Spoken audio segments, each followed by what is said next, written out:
So Sunday, June 27th, I went on my 80-mile bike ride, and I finished. I finished a lot slower than I wanted to, and I had a ton of mistakes. Jeez, I was all set to go to sleep early, but I actually didn't fall asleep until like 3 o'clock in the morning, and then I was supposed to wake up at like 6, but you know, going on a bike ride with 3 hours of sleep, it's not really a good idea. So I didn't wake up until like 9:30, and I'm not even sure if I got out of the house until like 10. And usually what I do is like I stop at Dunkin' Donuts, I get myself one of those turkey sausage with egg and cheese on an English muffin, and I mean those are good because there's fats in there and oils and there's protein and there's carbohydrates, and it kind of prepares me for my ride.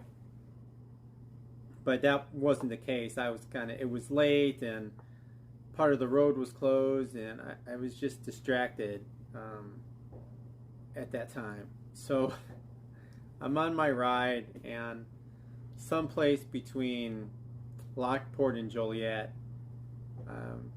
I start to feel a little fatigue, and I definitely was pedaling harder. I mean, like my miles per hour was probably somewhere around 15 miles an hour or so,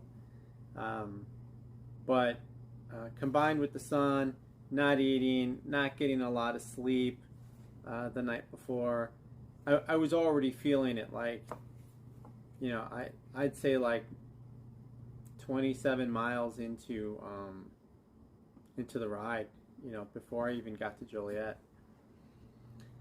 So yeah, I started my bike ride in Palos Hills, and I'm riding through the trail. I'm approaching Joliet, and I'm thinking to myself, so should I stop in Joliet, get something to eat, and then continue riding until I get to like my 40-mile mark, and then turn around and come back home. But I made the decision that no, I wanted to get to the turnaround point first, and then on my way back I would stop at Joliet to eat. So that's what I did. I started riding in Joliet, and the thing about it is like I've taken this route before, so I should have known better. But I get to Joliet, and there are some hills, there are some bridges, I should say, that you have to traverse, and then there are some other hills in the area, and I'm already kind of gassed, right? So I'm trying to sustain myself on like Cliff Bars, and Gatorade, and water. At the same time, I'm still trying to like make good time.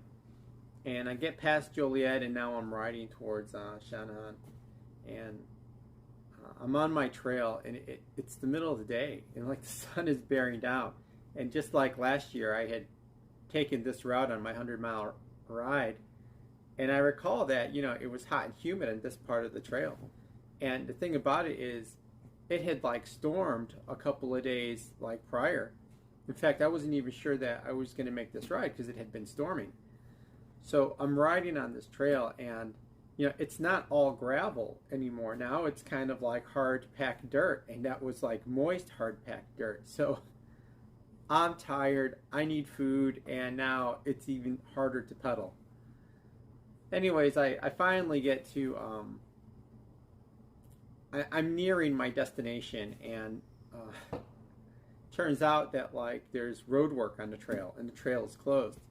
So I'm at like mile number 39, which was fine, and I turned around and I rode back into Joliet, and I stopped at Subway actually, and I had like a foot-long sub, and I got back on my bike and started riding. And after I had gotten out of Joliet, and I was somewhere between Joliet and Lockport, I was thinking to myself, I'm looking at my head unit, and I'm like, oh, I'll probably finish these 80 miles with like, 6 hours and 30 minutes in the saddle or something like that. Maybe like 6 hours in the saddle. But no, that wasn't the case. Actually, I went over 7 hours, probably like 7 hours and 5 or 10 minutes in the saddle, and I made it home. But there are definitely some lessons that were learned, and I'm gonna run through them really quickly. Lesson number one is, yeah, I rode that 80 miles, but I don't think I could have ridden another 80 miles the next day. So I'm gonna have to work on that. I'm gonna have to be more mindful about like my speed and make sure that I'm a little more cognizant of how fast I'm going and how much energy I'm like blowing through. Third, yeah, I really need to make sure that I get a good night's sleep, and that when I wake up in the morning, I have like good nutrition to like carry me through the ride, and so this way I can set myself up for success, right? Were there any positives?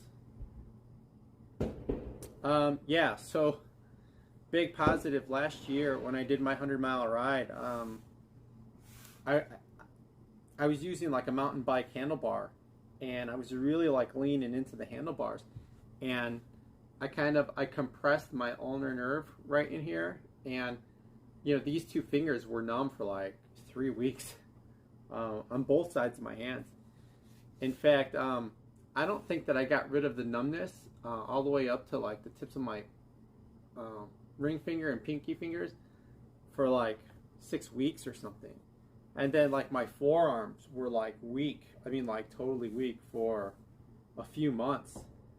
Even the top of like my forearms. I mean I had no grip strength, or like I did damage to my hands and my arms and my fingers, just because like I had the wrong handlebars. So I upgraded my handlebars to these alternative handlebars, and now like they swing outward like this, and if I want to, I can like lean forward and totally take like the pressure off of my ulnar nerve that runs through in here. So that investment paid off. That was a big deal. What else did I learn? My training. I'm gonna have to like research. I'm gonna have to research a better way to train, because while I was riding and I was being passed by people, it was very apparent they were in a higher gear, and I don't know how many miles they had been biking, but it became very apparent to me that I'm lacking in power, and so just riding these long rides isn't going to cut it, and going to the gym and just working on like strength training isn't going to cut it. In the next 6 weeks or so, I'm going to have to develop more power. I'm basically I'm going to develop more power, so that way I can ride in a higher gear and cover more time. I mean, not more time, but more distance with less time on my bike, because I've realized that the more time I spend in the saddle, just overall I'm just much more fatigued. So I want to try to cut down time in my saddle, and I want to try to obviously like pedal faster, but not blow through all of my energy.